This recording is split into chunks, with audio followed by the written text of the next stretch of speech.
Selamat pagi, Shalom Bapak Ibu, Saudara-saudari pendengar firman Tuhan saat ini. Sebelum kita mendengar firman Tuhan, kita berdoa.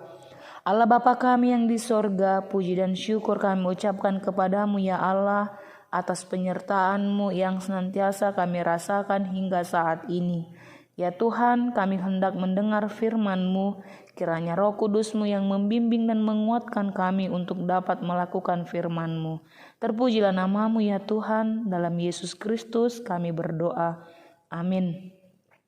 Firman Tuhan untuk kita tepatnya pada hari Kamis 7 September 2023 yang tertulis dalam kitab Yehezkiel pasal 36 ayat 27.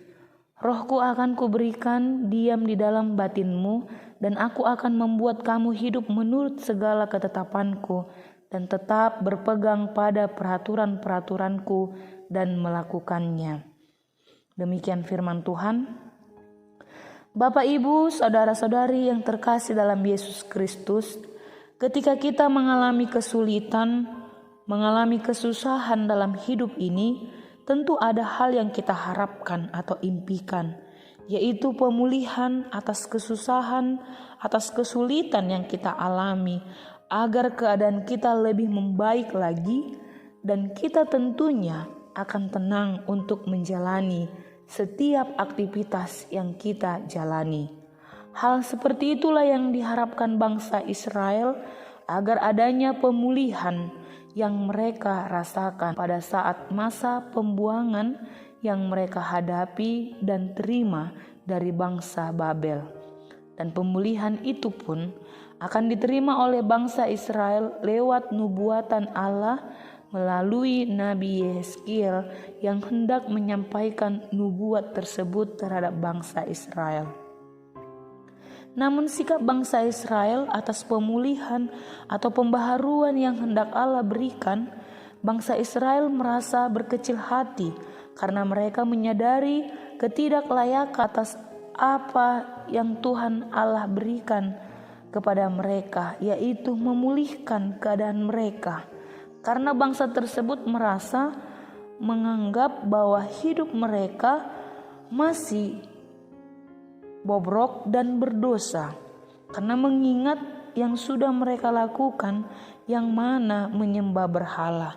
Sekalipun bangsa Israel merasakan hal tersebut, mereka menyadari ketidaklayakan atas perbuatan mereka.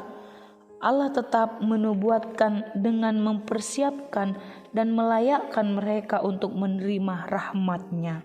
Hal ini yang disampaikan Nabi Yehezkiel, seperti firman Tuhan saat ini yang akan menuntun hidup bangsa tersebut, hidup menurut segala ketetapan-Nya, dan Tuhan Allah akan membuat Roh-Nya diam di dalam batin mereka sebagai pengajar, pembimbing, dan pengudusan bagi bangsa Israel.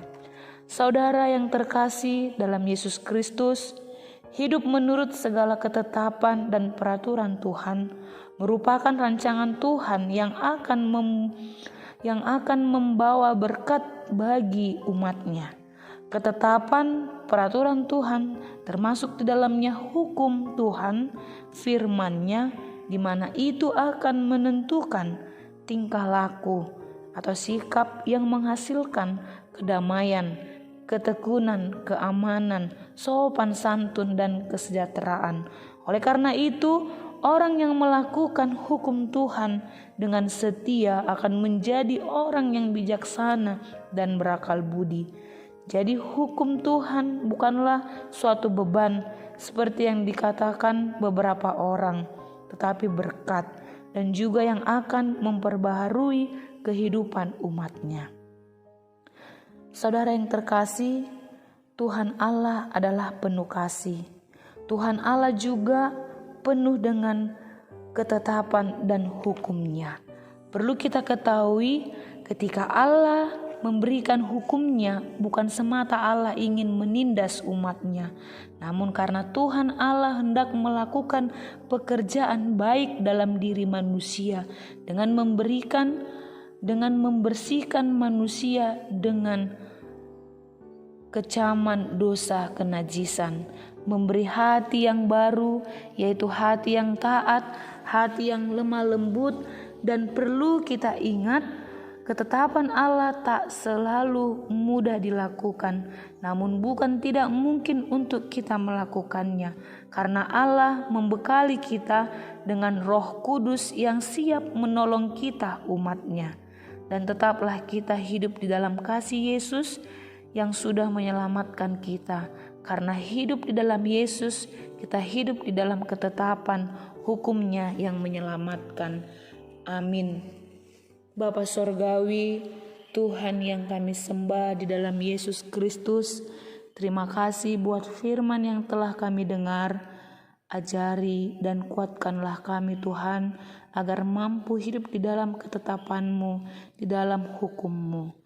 Engkau adalah Allah kami penuh kasih, maka dari itu biarlah Roh Kudus-Mu yang selalu menolong kami. Dan saat ini Tuhan, kami memohon kepadamu, Engkaulah memberkati setiap aktivitas kami dalam satu hari ini. Dalam Yesus Kristus terpujilah nama-Mu. Amin.